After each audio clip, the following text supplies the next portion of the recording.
Hi there, hope you're well.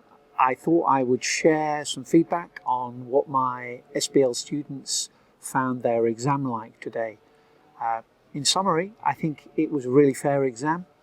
I think if you were well prepared and had practiced mocks beforehand, this exam should not have been a problem for you. So, great news. As you know, there are many variants of the SBL paper because it's taken in different time zones in different places around the world. And obviously I have students who are all over the world, and I'm going to give you the feedback on the exam questions that they got. Not all of them will have had exactly the same questions. First thing I'd say is that most of my students fed back to me that they had no problem whatsoever with time management, and they managed to answer all three tasks, which is great to hear. But to be honest, it's no real surprise because pretty much all of them had done many mocks to time on the CBE platform. I'd given them feedback on how they did in those mocks and gave them guidance on how to improve next time. So, they made all their mistakes before the exam rather than in the exam. So I think the moral there would be make sure if you are studying for SBL next time to do mocks to time and get some mark feedback on the CBE platform. As you know, the pre-scene was all about a vets business which was experiencing competitive pressures in the marketplace, basically because its costs were too high compared to some of the bigger players. And when we went through the pre-scene, I obviously wrote a mock linked to the pre-scene, and because of the competitive pressures, I thought there's going to be something where the business needs to expand somehow. And I talked about maybe floating and the issues of flotation. The actual exam talked about doing a joint venture, and you had to talk about how that would work and what would the issues be.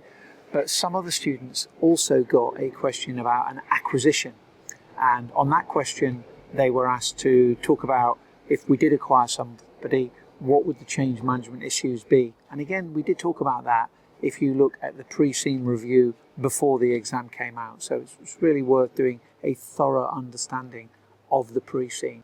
When we were reviewing the pre-scene, we also talked about the need for an investment in technology.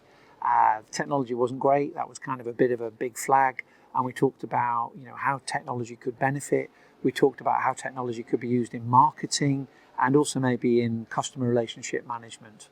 And in the actual exam, there was a question talking about how could technology benefit. So again, a student who had listened and taken advice should have dealt with that question well. And then on task 2, many students were asked about improvements that could be made in marketing. And again, in the mock, we did a question on e-marketing with link to the vet business. So again, people should have been pretty well prepared here. However, some students on task 2 were asked to talk about CSR and maybe talk about the measurements you would make when looking at social responsibility. Again, we did talk about EMAS and stuff like that. We did do a question on it, so I think you should have been well prepared also. On task 3, it was about a job description for a project manager and a project sponsor, which is a little bit left field. But again, we did talk about project management, we did talk about project sponsor. So again, if you were listening, you should have been absolutely fine. However, despite all the mock questions I wrote for the pre-scene mock coming up for students in various exams around the world, what I'd say is do not try to question spot for SBL, because I think if you do that, you could be in real trouble. Yep. And what you need to do is you need to take a holistic, strategic approach of the syllabus areas, understand them, apply them in context, and make sure that you practice doing mocks to time and get feedback on them before the exam. If you do that, you're going to do absolutely fine, like all my students are going to do fine in this exam. So good preparation, slow and steady, you'll do absolutely great. And I'm happy to have helped you, and I'm sure you're going to do fantastic. Thanks very much. All the very best.